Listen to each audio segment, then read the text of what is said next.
Hello, I'm Scott Fosler. Welcome to Montgomery Week in Review. The Aleph Bet Montessori School is one of many Montessori schools in the Montgomery County and area and exemplifies an education that is popular around the world.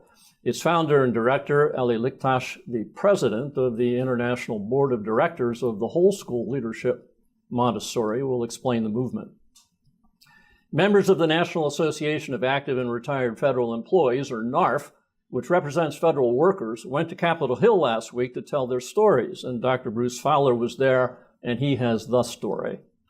EveryMind provides services in Montgomery County schools so that children are able to receive help where they are during the day.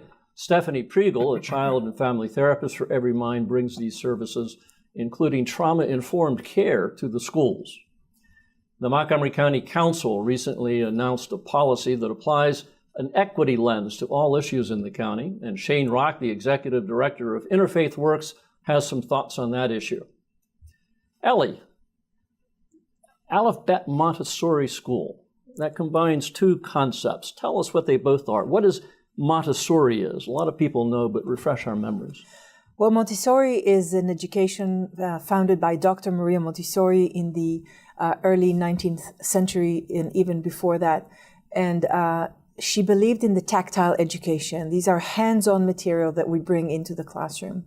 So, for example, if I want to explain a child age of 3 or 4 about the sphere, so I will hold a sphere in my hand and I will show the sphere and how it rolls. Or I can play again with another cube and I will show the same cube, and then I'll hide it with my scarf over and I say, can you touch the sphere? And he will pull this out, and it will be a discovery. So everything about Montessori is touching hands-on tactile education, from language to math, science, geography, art. Everything is something that we can hold and understand through physical touch. So when you say you need to get in touch, you really mean that quite literally then, yes, right? The sphere is real. Now explain to us, what's the connection with Aleph Bet?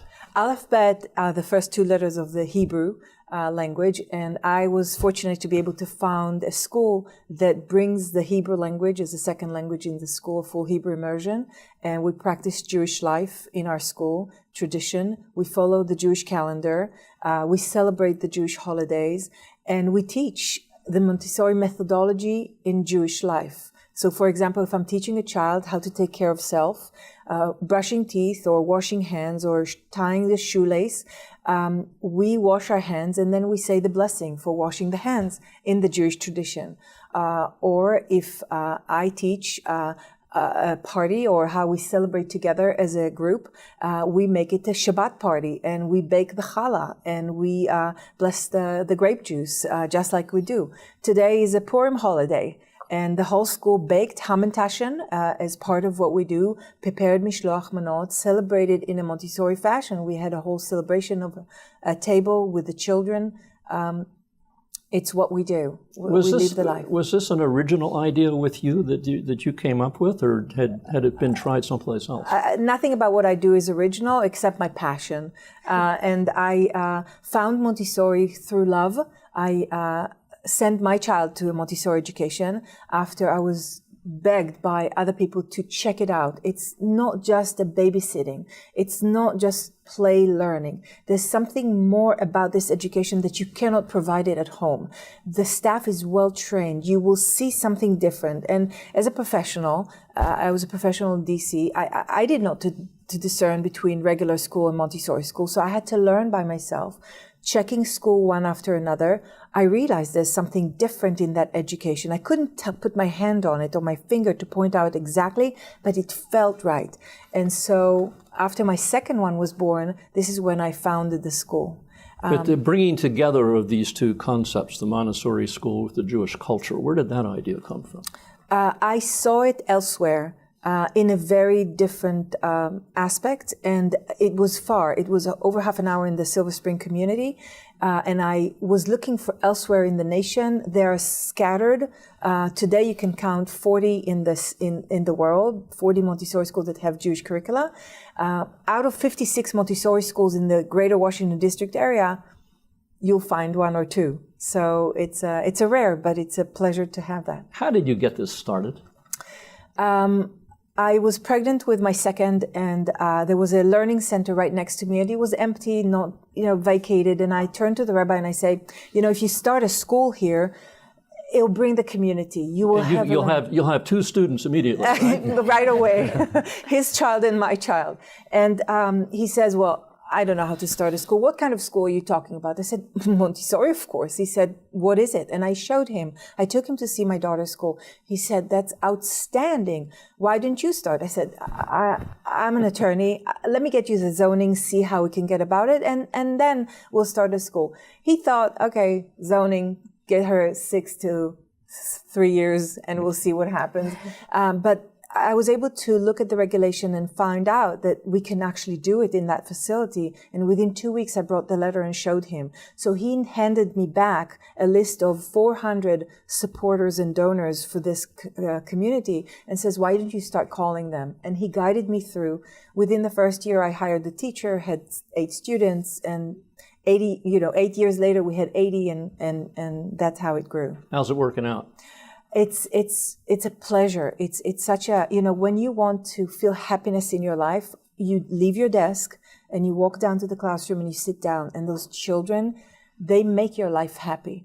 I can tell a story about Montessori education with Dr. Lillard. She's a psychologist at UVA. And she looked at Montessori and wanted to compare the Montessori education to the conventional system. What was the better outcome of Montessori? Why is it that we appreciate it so much? And she conducted the research. It's published in the Science reputational magazine. But she looked at a specific child, and she tells that example about a child who the teacher presented those actual 2 elements and more with the child and gave a lesson to the child, and he was touching it and he was holding it and he was playing with it.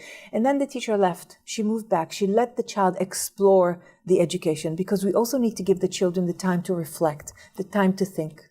Perfect story. And a wonderful example of when you want to change the world to the way you'd like it to be, you do it. Right? Bruce, you represent federal employees, which in the Washington metropolitan area is a big deal. Tell us what experience you had going up on the Hill recently. Okay, NARF, as you gave the acronym, represents federal employees nationwide. In the case of Maryland, there are 307,000 current retired federal employees here, many in Montgomery County area because of the various federal agencies. And they work on a variety of things. Some like NIH deal with health matters, others deal with things like highways, bridges, things that keep us safe. But they're busy doing their work, and people just assume that these things are safe, but no one ever tells them who did it.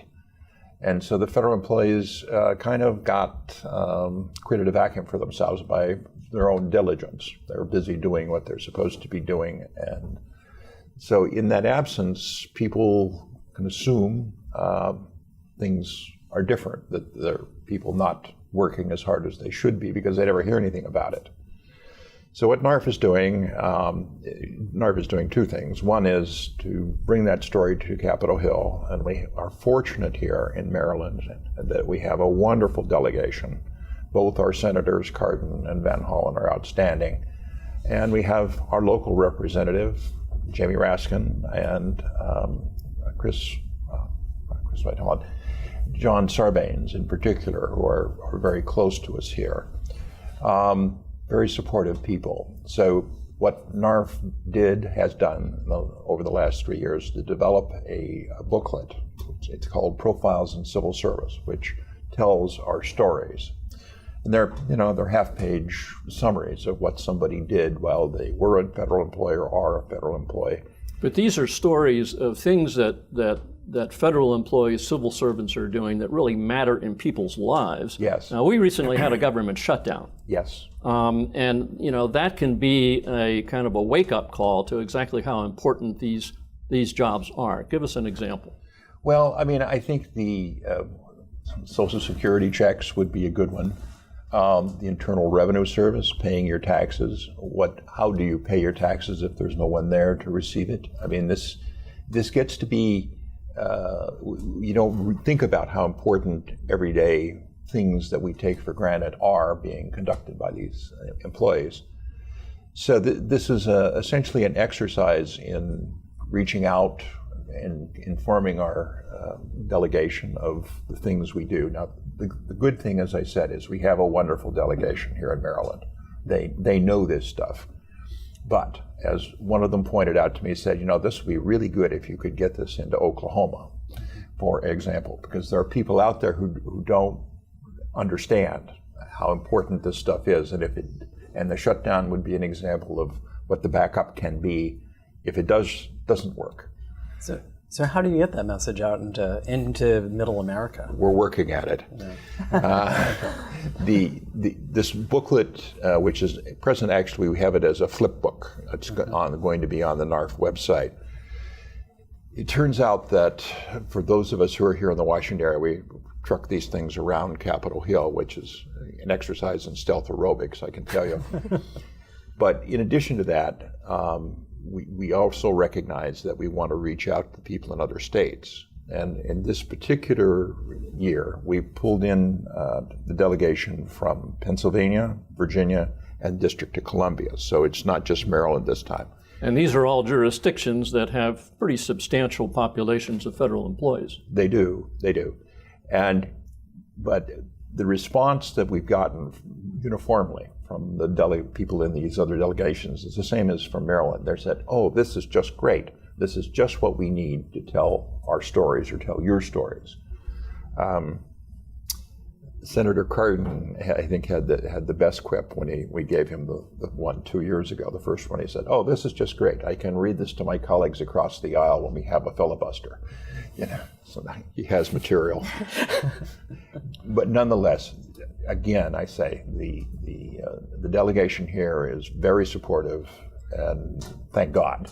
But it's an important way of getting the real story out, that when the government shuts down, sometimes people can see jobs that they, air traffic controller, for example, National Park, but quite often they don't realize they're federal employees working on things like toxicity and safe water that don't have an impact until further down the road. Well, until there's a problem. And if you take those folks offline for 3 or 4 weeks, then it begins to back up. And it backs up, and you don't see the consequence for months, perhaps years. Yeah. We have to take a break right now, but we'll be right back.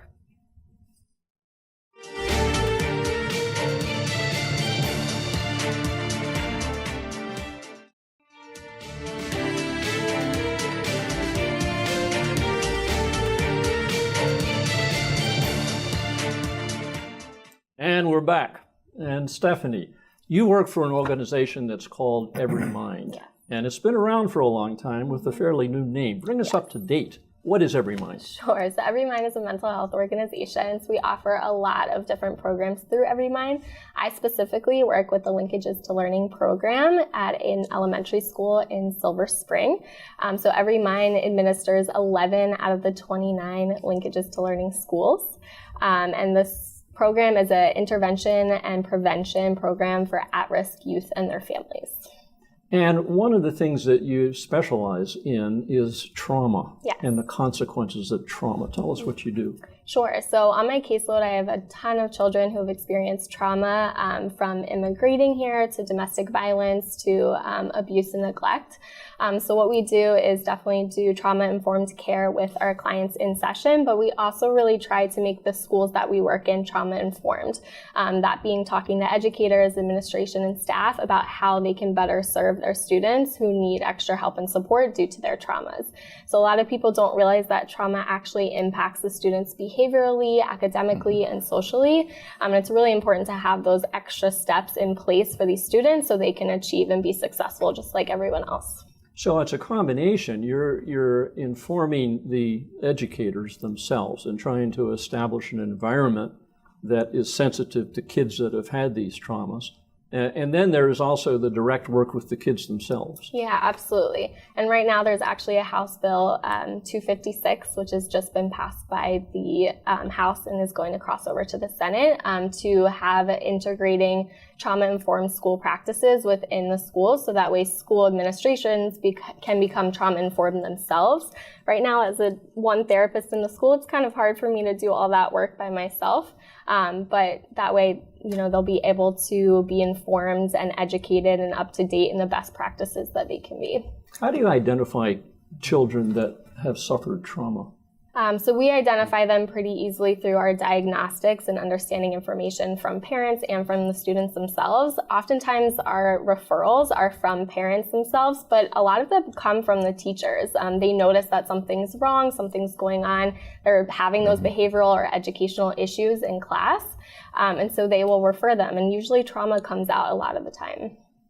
And then after you've identified a child who has trauma and there is an intervention, do you follow them from grade to grade so that they don't get lost? Yeah, typically. So usually our students can be referred from kindergarten up to 5th grade. I'm in the elementary school, so that's my time frame, but we do have linkages schools in middle school. So oftentimes students will start in kindergarten, 1st grade, and go all the way up until they're able to be in high school. Like I said, it's an early intervention and prevention program, so we're really trying to help the kids as much as we can before they have to go out and become these adults that they're going to be. And what kind of success have you had? So I've actually only been with Linkages at this particular school for almost a year now, but I did my internship with Linkages too. So being able to see the students grow just within a year's time is incredible, and learn those coping skills that they can utilize later in life, things that they may not realize are beneficial for them now, but they do them even when they're not thinking about them, right? Things like deep breathing that they haven't learned, right? Not a lot of people know that you really are supposed to breathe in through your mouth and in through your nose and out through your mouth. Nobody really teaches you that, but that's a good way to calm your body down. And these kids, once they learn it, end up utilizing that even when they're not realizing. It's really wonderful. Now you work for Every Mind, which is a nonprofit organization. Yes. Now how does that relationship work with the public school system? So we are actually the program Linkages to Learning. It partners with the Montgomery County Department of Health and Human Services and with Montgomery County Public Schools and for non-for-profits. So what happens is there are 4 different organizations that have the 29 different Linkages schools. So Every Mind partners with the Department of Health and Human Services and takes on 11 of those schools. So we have 11 therapists in there. Can you tell us, what does Every Mind mean? Why Every Mind? Every mind means that we serve every mind, right? We want everyone to feel like their mental health is important. And that's, really our goal, is to make sure that everyone feels healthy and comfortable. And, mental health is a big deal. It's as important as your physical health, and not a lot of people realize that. So every mind matters. Every mind matters, exactly. Every mind matters. Yeah, right. Exactly. Shane, we have a change that occurred recently in the county executive. County Executive Mark Elrich, who said that one of the things he was going to do was to apply a lens to try to understand the impact of race on policy in the county. And he announced a policy recently, and you've been very much involved in figuring out how is that going to work. Tell us about it. Right. Last week, County Executive Elrich and County Council President Navarro announced an effort to create a social justice and equity, racial equity policy for Montgomery County. And I think that's a recognition of how important race is in interactions with poverty and other institutions within Montgomery County. Interfaith Works has been working in Montgomery County since 1972. We serve people experiencing homelessness and poverty in the county, and we serve more than 16,000 people a year. And explain to us, Interfaith it's a kind of an umbrella group, right? No, we're a nonprofit organization. We were founded by faith leaders in 1972. We're a secular nonprofit, but faith communities support all of the work we do and are very much involved in the work we do. So we live those values. But we're a secular organization. But we really have... You're connected to quite a number of congregations. Quite a number of all faiths throughout the county. And this is a county where faith is very important in driving conversations around social policy. And in making this announcement, faith leaders were part of the announcement with County Executive Elrich and with County Council President Navarro. The effort is really a recognition that the county doesn't always have, through county government and its institutions, a fair or a level playing field. That isn't always intentional, but it isn't always a fair playing field for everyone in the county. So in terms of poverty, more than 70,000 people currently live in households earning less than the federal poverty level per year. 70,000 people in Montgomery County with a population of about just a over million a million people. That's right. So a little more than around 7% of the population. And 47% of people in Montgomery County are non-white, but 70% of people in poverty are non-white. So what we see is a disparity in the number of people in poverty, greatly overrepresented among people who are not white. And the people in those households tend to live in concentrated pockets of poverty in certain areas of the county where there's affordable housing. This is a really sort of important legacy of restrictive covenants in land use in the county and how the county developed in terms of its history. In the county, not all children of color could go to high school at one point, whereas white kids could. There were all of these disparities that have carried forward, and the county's been trying to address them for quite some time and been very proactive about it. And how is this lens going to work? Give us an example of how you apply this policy lens to this issue. So this is still in development. I can give you an example of Seattle. Seattle recognized they had disparities in sentencing and representation in their juvenile justice system and their justice system in general, in investments of county monies in economic development, not going so much to communities of color and going more to white communities, and other disparities. So they actually did a deep dive and adopted 64 measures of equity. I expect that Montgomery County, under County Executive Elrich's leadership, will be moving to adopt measures where we look at, are we being equitable in the distribution of county contracts? Are we being equitable in how we approve housing development across the county? Are we making sure that we're including lower income units in the developments throughout the county under the moderately priced dwelling unit program? Are we doing things to make sure that people in the lower income parts of the county have the same opportunities to the extent possible as everyone else? So there's some pretty clear ideas. This was something that both County Executive Elrich and Council President Navarro have talked about for quite some time. The policy has been announced. You've laid out some of the possible strategies. What are the next concrete steps that are going to be taken to really make this happen? Well, I think there's been a lot of research that's been examined by the council and the county executive. Nonprofits like ours will be very much engaged in community education. So it's not just a county government policy and operation. This is something that's going to reach out to the entire community. That's exactly right. I have a personal opportunity on April 29th at the Interfaith Works annual Caring Breakfast to speak on equity before more than 300 leaders in the county. We, as an organization, are committed to this, and in fact, our entire leadership has gone through racial equity training. We and our peers in the community, along with government, and we hope the business community, will engage in this effort together so that we not only talk about being the most welcoming community in the United States, but we live our values through offering opportunities to everyone in the county, especially those who haven't really benefited in the past.